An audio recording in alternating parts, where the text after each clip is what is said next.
Assalamualaikum, nama aku Muhammad Maiman bin Aziz.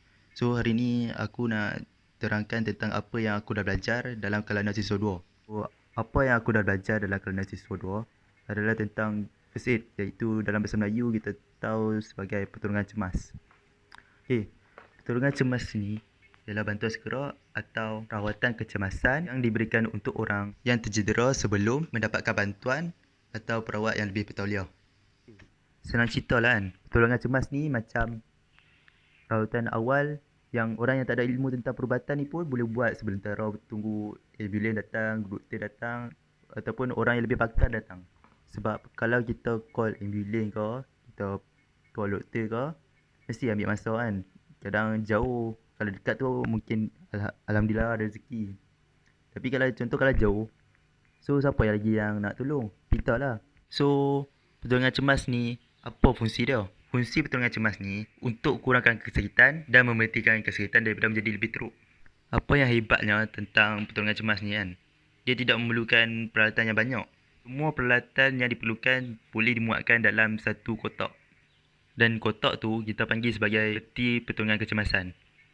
Atau lebih dikenali sebagai first aid kit. First aid kit ni, dalam tu ada banyak peralatan yang digunakan untuk memberi pertolongan kecemasan. Peti ni boleh dikatakan wajib lah ada dekat rumah, pejabat, sekolah dan tempat yang sewaktu dengannya. Ini adalah item asas yang perlu ada dalam peti pertolongan kecemasan. Yang pertama ialah triangular bandage. Yang kedua ialah crepe bandage. Yang ketiga ialah gauze dressing. Yang keempat ialah elastic bandage. Yang kelima ialah plaster. Yang keenam ialah disposable gloves. Yang ketujuh ialah adhesive plasters. Yang ke-8 ialah sterilized forceps. Yang ke-9 ialah sterilized scissors. Yang ke-10 ialah sterilized kidney plates. Yang ke-11 ialah Dettol. Yang ke-12 ialah antiseptic cream. Yang ke-13 ialah deep heat rubbing cream. Yang ke-14 ialah IMO. Yang ke-15 ialah water. Yang ke-16 ialah pensel dan notepad. Yang ke-17 ialah safety pin. Dan yang terakhir sekali 18, torchlight. Kemudian saya ingin menerangkan tentang DRSABC.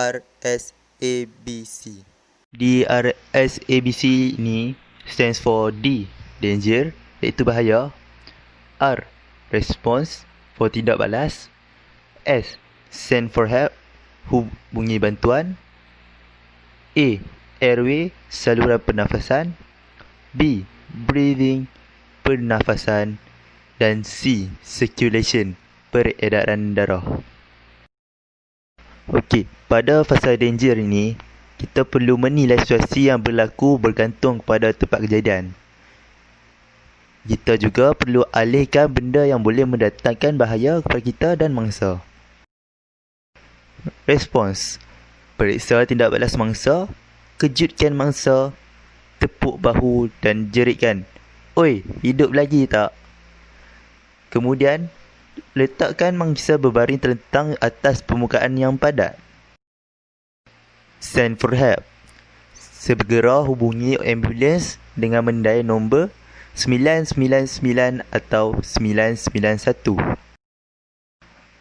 Airway: lakukan teknik angkat dagu dan dongak kepala. Letakkan satu tangan di dahi dan dua jari di dagu. Kemudian, buka saluran pernafasan. Periksa dan alihkan jika ada apa-apa benda yang menghalang laluan pernafasan termasuk lidah. Breathing: dekatkan pipi kita dengan hidung dan mulut mangsa sambil melihat ke arah dada mangsa. Lihat, dengar dan rasa pernafasan mangsa selama 5 hingga 10 saat. Jika tiada pernafasan, picit hidung mangsa sehingga tutup dan beri 2 hembusan penuh ke dalam mulutnya selama 2 saat setiap hembusan.